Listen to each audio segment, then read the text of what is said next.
Hey guys and gals, welcome back to today's episode. Today we're going to be making doll eyes like this little handsome chap here. Actually looks like my husband. So we're going to go for this sort of eye, which is kind of realistic. I mean, I wouldn't say, how realistic can you get without actually buying ones from the shop? So they're totally handmade, and I'm going to show you how we make them today. Okay, so things what we're going to need for this project are a couple of buttons. Choose a couple of large buttons that would be equivalent to the size of the eye that you would like to create. Some strong string, I'm just using some thick embroidery thread. We also need a bit of felt fabric. I would suggest going for white fabric, some white polymer clay, some paintbrushes will be handy, some acrylic paints, and a little palette. Now the palette that I'm using is one with a couple of sort of dome shapes in them, and I use those dome shapes to create like a half convex lens shape. If you don't have that, it's not a problem. You can just mould the clay by hand. It's not a problem. I have this circular sort of template with different size circles on it, and that helps me to create a circular shape. So that's worth having. But again, if you don't have it, it's absolutely fine. You could even use something like a pen lid, or something that with a circular shape on it to create a perfect circle. We've also got some coloured flakes and some glitters and a Sharpie pen, and that's about it. Also, I've got here a gloss varnish, which is an acrylic medium. If you've got anything else that you use to create a gloss finish, you can. I do actually sometimes use the epoxy resin hardener, and that creates a lovely sort of shine to my eye as well, and it also protects the glitter, creating a smooth finish, so that's an option as well. Okay, let's get going. So you want to take the felt fabric and just pop your buttons on top, and you just want to measure roughly the size and the distance of the eyes of your doll. So it might be worth drawing it out on paper first, but when you've got a good idea of how far apart you want your eyes, you just mark on the fabric the distance of the points. Once you've worked out where you want your buttons, you just want to cut a little small rectangle around the button area. Hopefully it should look something like this. After that, you just want to secure the buttons down with the string, so just sew them on nice and tight and make sure that they're lovely and secure.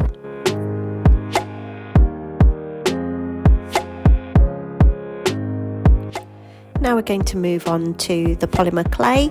So you just want to break off a piece and just roll it out nice and thin, soften it within your fingers just to make it smooth. What I would suggest is actually cutting it in half, so you know you've got an equal amount for two pieces, and just roll them into two small balls like this. Now this part takes a little bit of fiddling, but we need to squash those balls onto the buttons, and when we've got roughly the size that we need, we will need to glue the polymer clay onto the button so that it's not going to come off later on. And then once you've done that, you just want to smooth the eyeball out and just really squeeze it around the button, just covering the whole button up if possible. If you see the one on the left here, you can tell the difference, which stage I'm at compared to the one on the right. But it just takes a little bit of fiddling and smoothing just to get it to the right size. Once you're happy with the overall shape, you'll need to use your circular guide. Now I've got my circular ruler with the template, the circle templates I showed you. If you've got something like a pen lid, use that, and if you've got something slightly larger, also use that as well. And that's just to give you a guide of a perfect circle to make the pupil and the lens around it. So what you'll want to do is just make a small indentation. Don't go too deep, just a slight indentation, just enough so that you can see the shape.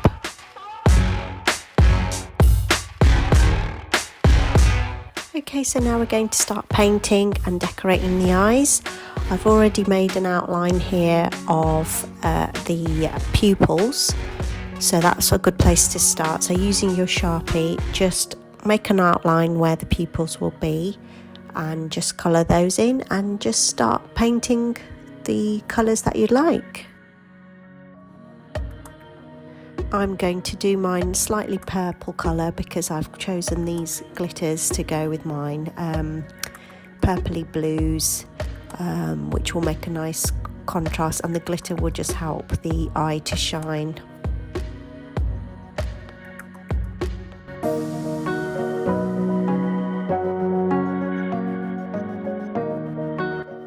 I'm going to paint around the pupil. I know it doesn't look that neat at the moment, but hopefully it'll look better when I've painted it. Just be careful not to go into the white part of the eye because you don't want that bit to look messy.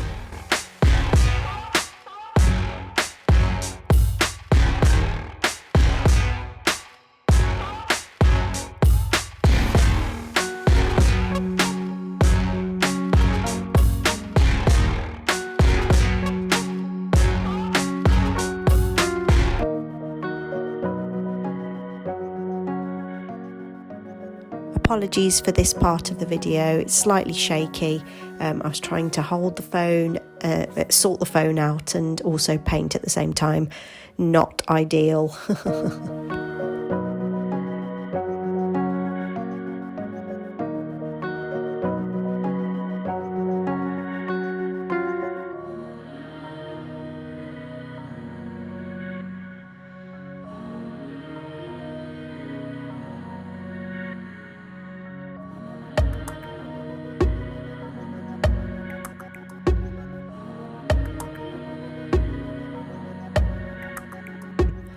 After painting, but while the paint's still wet, I started to gently apply some of the glitter around the paint.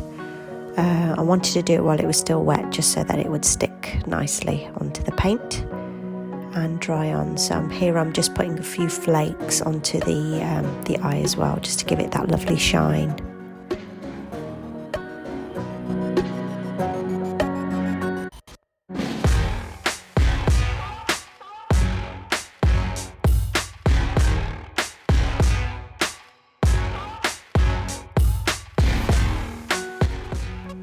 Keep building it up until you're happy, and then do the same with the other eye.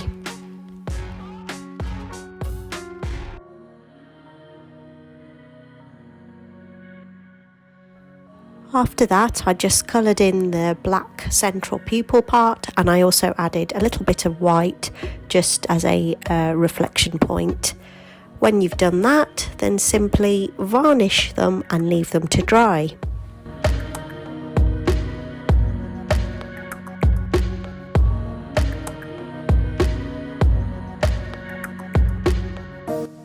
After varnishing, you can see the difference. The amount of glitter you can see in each eye is amazing. In real life it's even more, but you know, I hope you can appreciate the difference here. And here, just to show you how it looks against a flesh coloured fabric. At this stage we're ready to create eyelids. I've cut out a couple of shapes. They look like a bit like mini bananas. I think that's the only way I can describe it. And you want to make them larger than your eye. So if you see how they are related to the eye, you want to make that sort of shape. Make sure that the eyelid covers the top of the eye and also above, because you want to allow enough fabric when we stitch it down.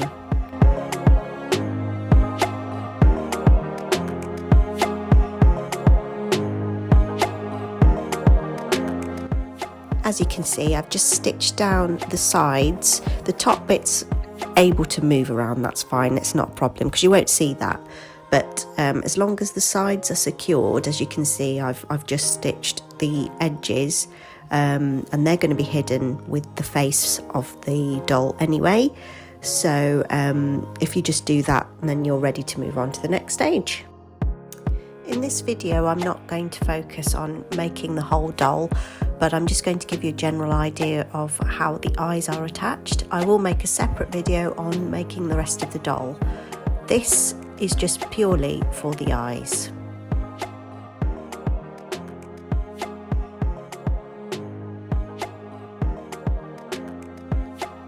So I've sewn a face, it's still inside out, and I've placed the eyes on top of where I want the eyes to appear. And we're just going to mark a space where we're going to actually attach the eyes. So we need to mark that with a pencil or a pen, just so you get an idea of where the pupil's going to be. After I've made the marks on the side, I'm going to lift the eyes out of the way just high enough so I've got a rough indication of where I'm going to cut the slits, and I'm going to make some small slits just sort of parallel to where the eyes are going to be.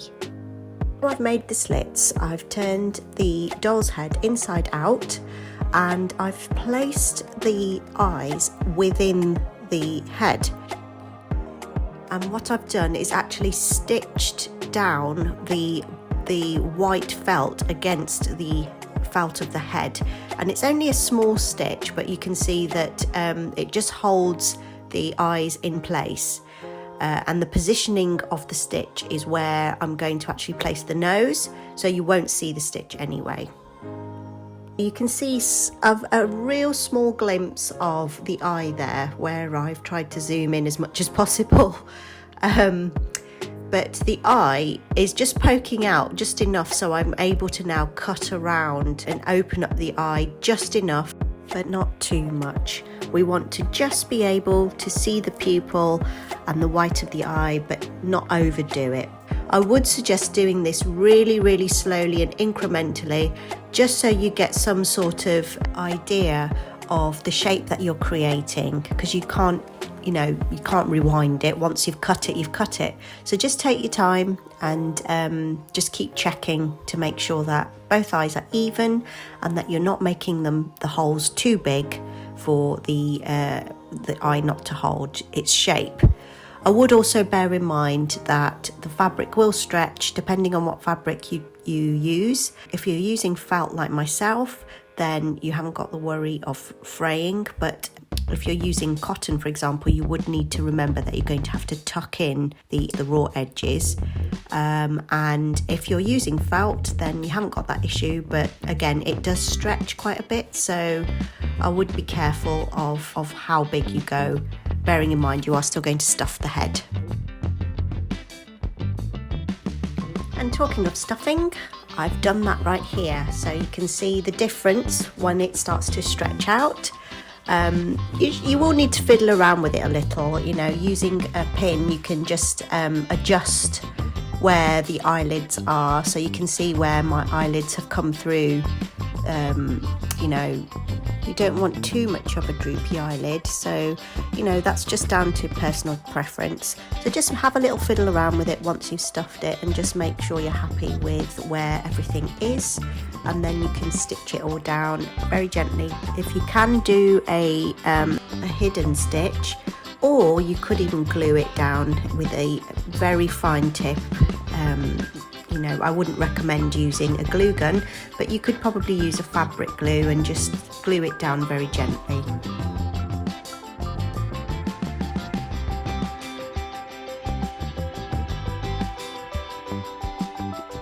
And that's it, you're ready to go for the rest of the doll. Here I've created the nose and just started piecing everything together slowly. It starts to take its shape.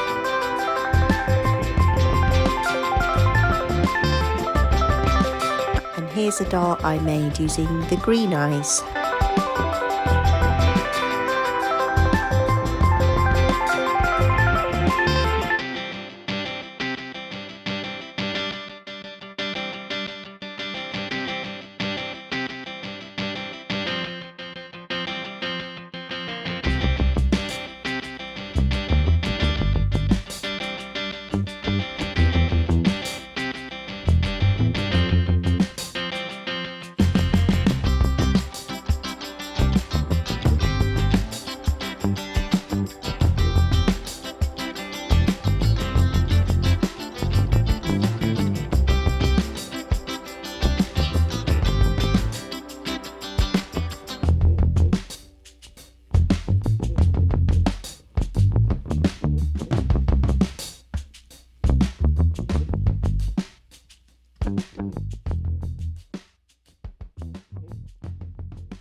I really hope you've enjoyed making the doll eyes with me today. Next time I'll be showing you how I make my other dolls, which is just hand embroidered faces. So if you would like more information on how I make my dolls, please do leave comments below, and I'll be happy to make videos about more dolls. But if you'd rather see me making other things such as bags and useful items for the home, I'm absolutely up for that as well. So please do let me know. It'd be great to hear from you. And if you do make any yourself, please, I'd love to see them. So do share them with me. Until next time, I'll see you soon.